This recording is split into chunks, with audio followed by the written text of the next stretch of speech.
Assalamualaikum warahmatullahi wabarakatuh. Kami dari kelompok 5 yang beranggotakan saya sendiri Irma Hazriati dengan NIM 203291135. Saya Wiana Periska dengan NIM 203291104. Saya Mutiara Khairunisa dengan NIM 203290082. Saya Fatia Ramadewi dengan NIM 203290052. Kami dari kelompok 5 akan mempresentasikan hasil diskusi kami mengenai pengembangan kurikulum merdeka. Selamat menyaksikan.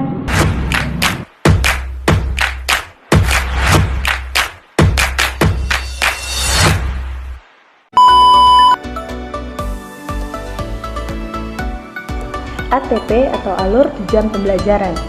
Alur tujuan pembelajaran pada kurikulum merdeka atau ATP merupakan rangkaian tujuan pembelajaran yang sudah disusun secara sistematis dan logis dalam fase pencapaian pembelajaran secara utuh dari fase awal hingga akhir. Alur tujuan pembelajaran ini memang disusun secara linear sesuai urutan kegiatan pembelajaran dengan tujuan mengukur capaian pembelajaran. Secara umum, alur pembelajaran mempunyai fungsi sama seperti silabus, yaitu untuk acuan perencanaan pembelajaran. Alur tujuan pembelajaran ini bukan hanya dijadikan acuan atau panduan guru, tetapi juga siswa dalam mencapai pencapaian pembelajaran di akhir fase.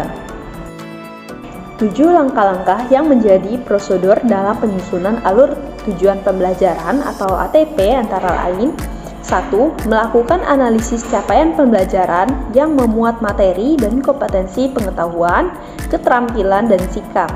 Kemudian yang kedua, identifikasi kompetensi-kompetensi di akhir fase dan kompetensi-kompetensi sebelumnya yang perlu dikuasai peserta didik sebelum mencapai kompetensi di akhir fase.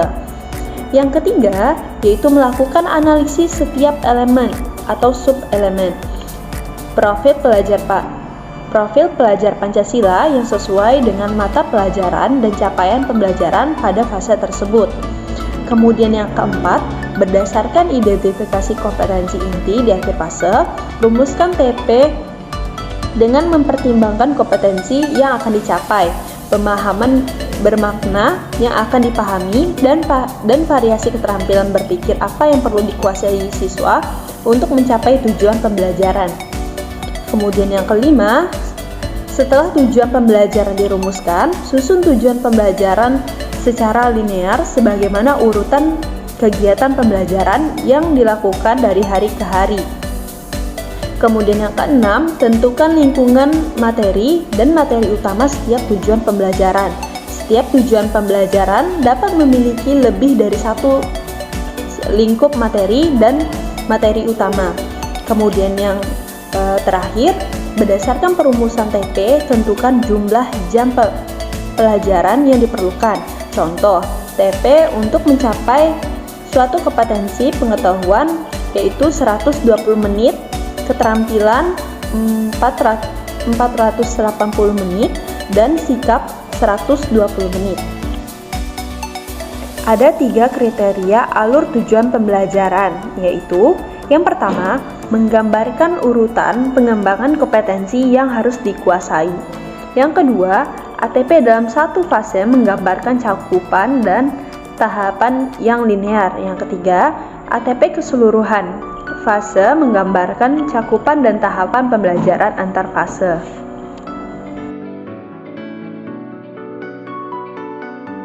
ATP atau tujuan pembelajaran. Tujuan pembelajaran merupakan deskripsi pencapaian 3 aspek kompetensi, yakni pengetahuan, keterampilan, dan sikap yang diperoleh siswa dalam satu atau lebih kegiatan dalam pembelajaran.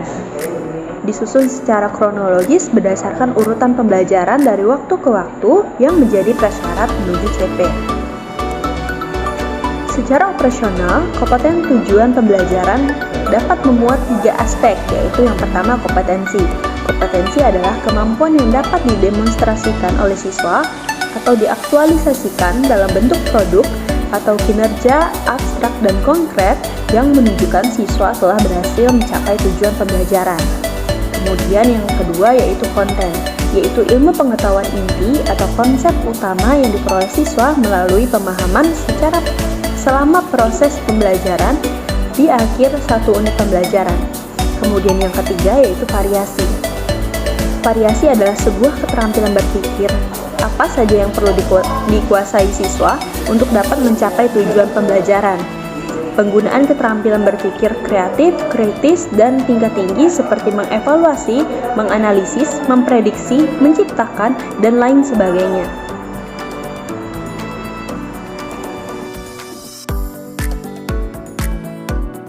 Baiklah, saya akan menjelaskan tentang capaian pembelajaran. Capaian pembelajaran dalam kurikulum Merdeka merupakan keterampilan belajar yang dimiliki oleh siswa dan harus diselesaikan dalam setiap tahap. Capaian pembelajaran dalam kurikulum Merdeka merupakan pembaruan dari kompetensi inti dan kompetensi dasar yang dirancang untuk menguatkan fokus pembelajaran terhadap pengembangan kompetensi. Dalam kurikulum 2013 dan kurikulum nasional yang terdahulu ditujukan juga untuk kompetensi, sehingga kurikulum ini pun meneruskan upaya tersebut.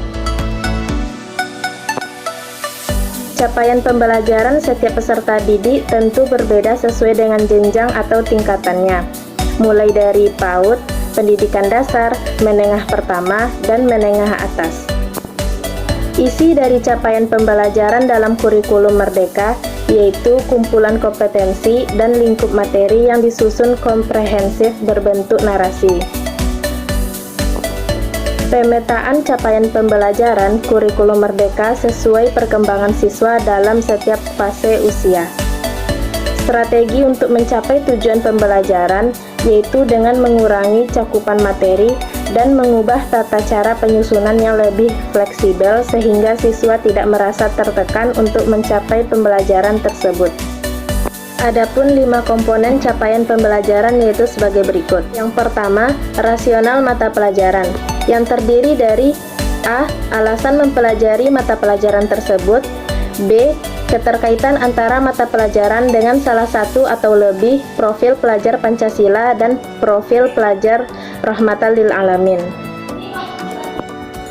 Yang kedua, tujuan mata pelajaran, yaitu kemampuan yang perlu dicapai peserta didik setelah mempelajari mata pelajaran tersebut. Yang ketiga, karakteristik mata pelajaran, yang terdiri dari A. Deskripsi umum tentang apa yang dipelajari dalam mata pelajaran. Yang B. Elemen-elemen apa atau domain mata pelajaran serta deskripsinya. Yang keempat, capaian dalam setiap fase secara keseluruhan, yaitu pembelajaran yang harus dicapai peserta didik pada setiap fase. Yang kelima, capaian dalam setiap fase menurut elemen, yaitu setiap elemen dipetakan menurut perkembangan peserta didik. Selanjutnya, dalam perumusannya, capaian pembelajaran memiliki prinsip-prinsip sebagai berikut. Yang pertama, terukur dan spesifik, yang terdiri dari A. Pemahaman dan pengetahuan, B. Praktis, C. Keterampilan genetik. Prinsip capaian pembelajaran yang kedua yaitu fleksibel. Fleksibel yaitu sesuai proses dan tahap belajar siswa. Baiklah, itulah penjelasan mengenai capaian pembelajaran.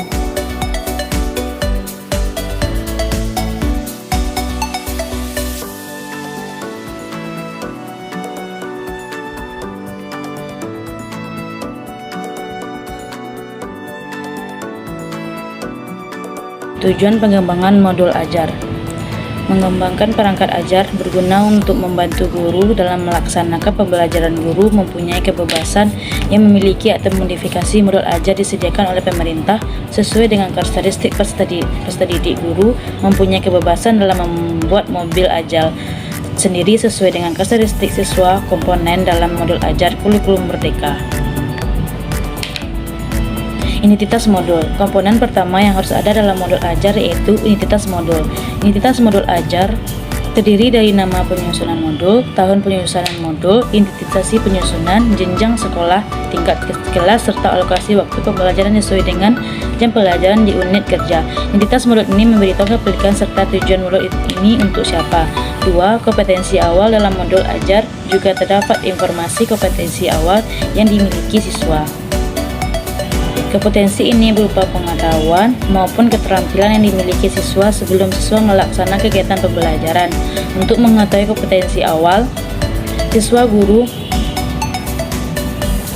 melakukan asesmen diagnostik atau asesmen yang dilaksanakan sebelum kegiatan pembelajaran. Tujuan dilaksanakannya asesmen ini yaitu untuk mengetahui kemampuan awal siswa dan membagikan kelompok belajar sesuai dengan kemampuan yang dimiliki. Hal tersebut membantu guru dalam mengajar sesuai dengan kebutuhan siswa. Tujuan mengetahui kompetensi awal juga untuk mengukur hasil dari rancangan modul ajar, apakah ada kemajuan dalam belajar siswa atau tidak perubahan dari kompetensi awal tersebut. 3. Profil belajar. Pancasila salah satu pencapaian pembelajaran dan kurikulum merdeka, yaitu terwujudnya profil pelajar Pancasila. Profil pelajar Pancasila akhirnya dari kegiatan pembelajaran yang berkaitan dengan pembentukan karakter melalui konten maupun kegiatan pembelajaran proyek. Yang keempat, sarana dan prasarana. Komponen dalam komputer selanjutnya yaitu sarana dan prasarana berupa alat ataupun materi sebagai penunjang pelaksanaan kegiatan pembelajaran dan sumber bahan ajar yang dibutuhkan siswa. Contoh sarana dan prasarana yaitu pemanfaatan teknologi dalam kegiatan pembelajaran. Yang kelima, target peserta didik. Dalam modul ajar, ada beberapa kelompok target peserta didik. Pertama, secara umum, peserta didik tidak mempunyai kesulitan dalam memahami materi yang akan diajarkan. Kedua, peserta didik ada yang mengalami kesulitan belajar dikarenakan mempunyai keterbatasan terhadap gaya belajar anak, sulit konsentrasi, sulit memahami materi baru, serta tidak percaya diri. Ketiga, peserta didik memiliki kemampuan pencapaian yang tinggi dan dapat memahami materi dengan cepat, hingga mempunyai keterampilan dalam memimpin. 6. Model pembelajaran. Dalam modul ajar juga terdapat komponen model pembelajaran atau rangkaian pembelajaran yang menggambarkan sistem pelaksanaan pembelajaran tersebut. Adapun bentuk pembelajaran yaitu pembelajaran tatap muka atau PTM, pembelajaran secara online, secara kombinasi atau blended learning. Model pembelajaran ini akan disesuaikan oleh dengan kebutuhan pelaksanaan pembelajaran di sekolah. Kriteria model ajar yang baik. Ada beberapa kriteria sebagai model ajar yang baik, yaitu bersifat esensial, di mana pemahaman konsep setiap mata pelajaran diambil melalui pengalaman belajar serta lintas disiplin. Menarik, yaitu bersifat bermakna serta menantang untuk menumbuhkan minat belajar siswa yang tinggi dan memberikan kesempatan bagi siswa untuk terlibat dalam kegiatan pembelajaran secara aktif. Relevan serta konseptual atau berhubungan dengan pengetahuan dan pengalaman yang dimiliki sebelumnya, serta sesuai konteks waktu bagi siswa. Berkesinambungan artinya terdapat hubungan atau kaitan alur kegiatan pembelajaran sesuai dengan fase belajarnya.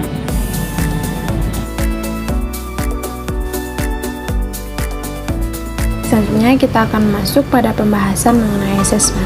Apa itu asesmen? Ya, asesmen adalah proses pengumpulan dan pengolahan informasi untuk mengetahui kebutuhan belajar, perkembangan, dan pencapaian hasil belajar peserta didik.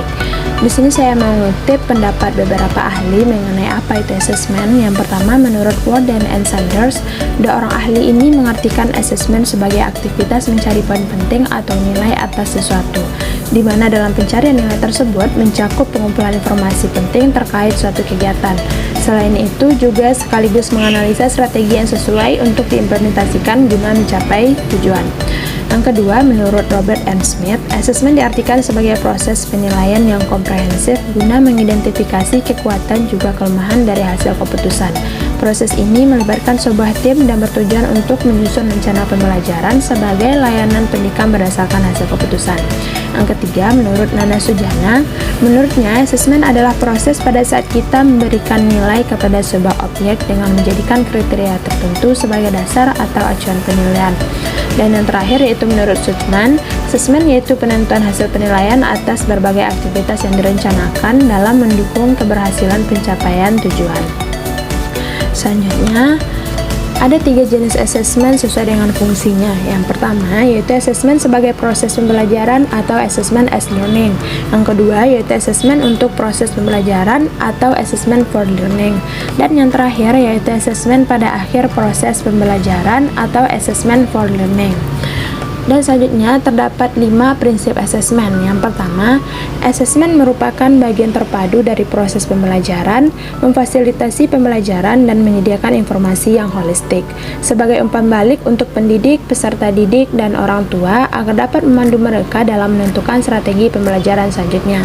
Prinsip yang kedua yaitu asesmen dirancang dan dilakukan sesuai dengan fungsi asesmen tersebut dengan keleluasaan untuk menentukan teknik dan waktu pengumpulan asesmen agar efektif mencapai tujuan pembelajaran.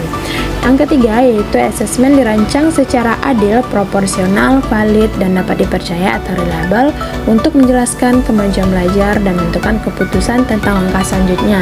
Kemudian prinsip yang keempat yaitu laporan kemajuan belajar dan pencapaian peserta didik bersifat sederhana dan informatif, memberikan informasi yang bermanfaat tentang karakter dan kompetensi yang dicapai serta strategi tindak lanjutnya. Kemudian prinsip yang terakhir yaitu hasil asesmen digunakan oleh peserta didik, pendidik, tenaga kependidikan, dan orang tua sebagai bahan refleksi untuk meningkatkan mutu pembelajaran. Mungkin sekian pembahasan yang bisa kami sampaikan mengenai poin-poin dalam pengembangan kurikulum Merdeka. Semoga video ini bisa bermanfaat bagi kita semua dan bisa menambah pemahaman kita terkait pengembangan kurikulum Merdeka.